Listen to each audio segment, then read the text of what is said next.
I said, you have to consider the possibility of some danger to not only your reputation, but to your person. I mean, people do react rather violently to some kinds of charges, or particularly if they're true, there's more apt to be a negative reaction than if they're false.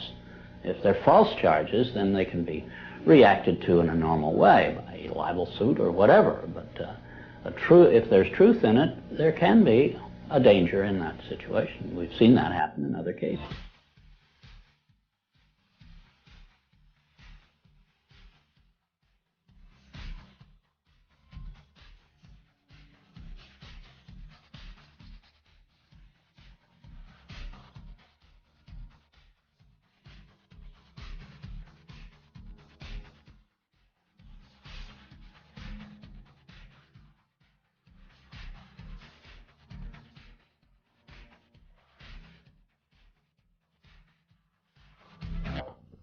Just one horrible thing after another, and when the dust had finally settled, I went and sat down with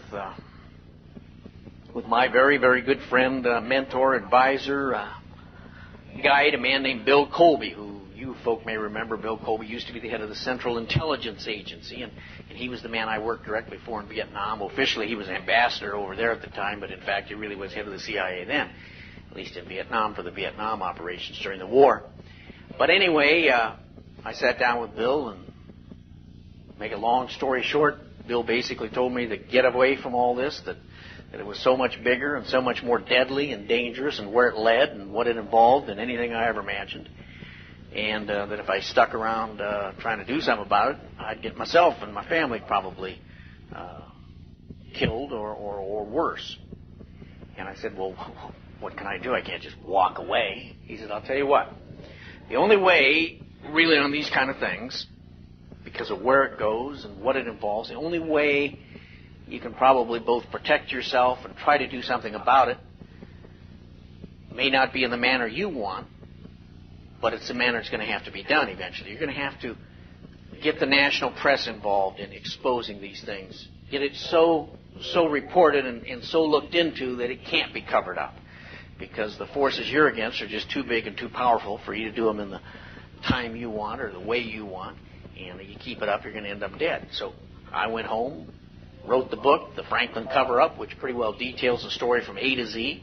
And that was my beginning of involvement in, let's say, criticizing some elements of government and asking for some reform and trying to point out through very clear documentation some of these problems and how dangerous it is if we get institutions of government corrupted.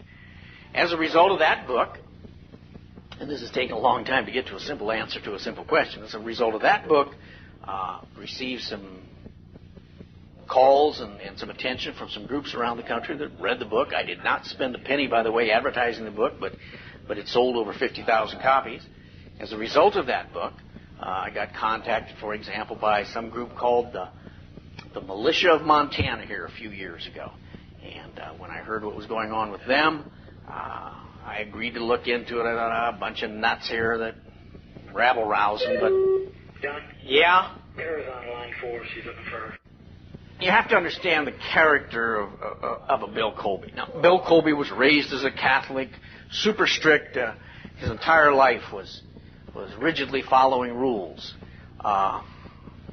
He was truly this country's greatest spy master, but he also had some pretty strict rules.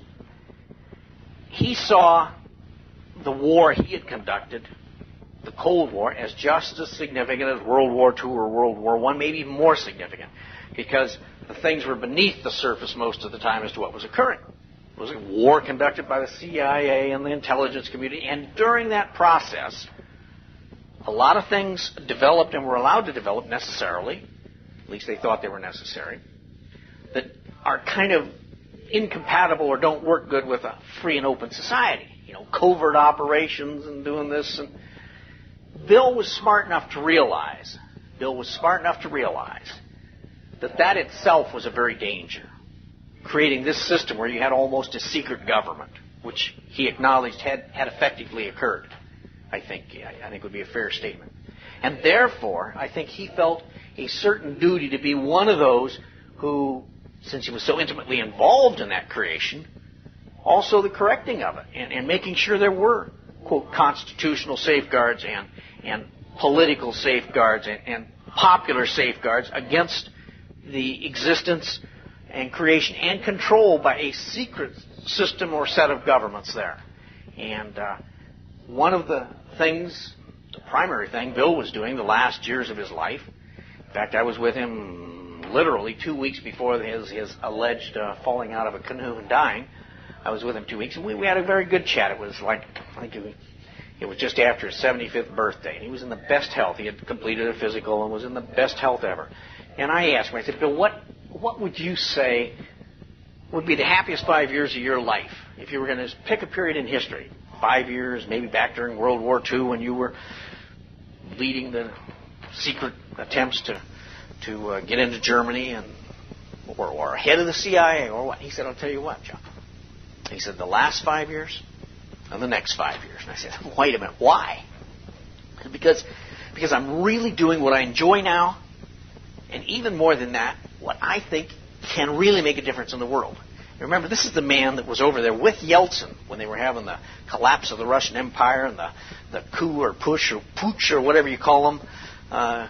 He was with Yeltsin, believe it or not, right when this was occurring, in Russia here a few years ago. Well, anyway, what he was doing now was traveling all over the world, meeting with world leaders and top business leaders from around the world and giving his analysis of where we were in the world and where they were and how the pieces were fitting together. He was the best individual there was when it came to looking out and seeing the road of the future, what's happening, how the pieces are going to fit into place. And that's what he enjoyed, traveling all over the world, meeting with these people, giving them some direction and input based on a lifetime of knowing what's going on both behind the scenes and under the covers and on top of the covers and how the two sometimes fit and how they don't fit.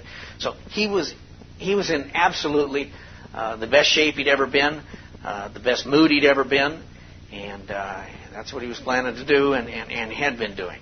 And so he said the last 5 years and the next 5 years. So here I'm listening to the radio and television a couple of weeks later, and supposedly he's violated every single rule that he followed all his life. In other words, walking out at night, canoeing, which he didn't particularly enjoy, leaving his food on the table, television and computers on. Come on, the man never had a hair out of place if anybody followed his character. I mean, so when they tell me that he goes out under these conditions, falls out of his canoe, then drowns and can't be found for 10 days, and then 10 days or whatever it is later, they find him in exactly the spot they've searched 1,000 times, but he wasn't found there. I say, right. And then I say exactly what Bill always used to say, if it's done right, you'll never know who did it or why.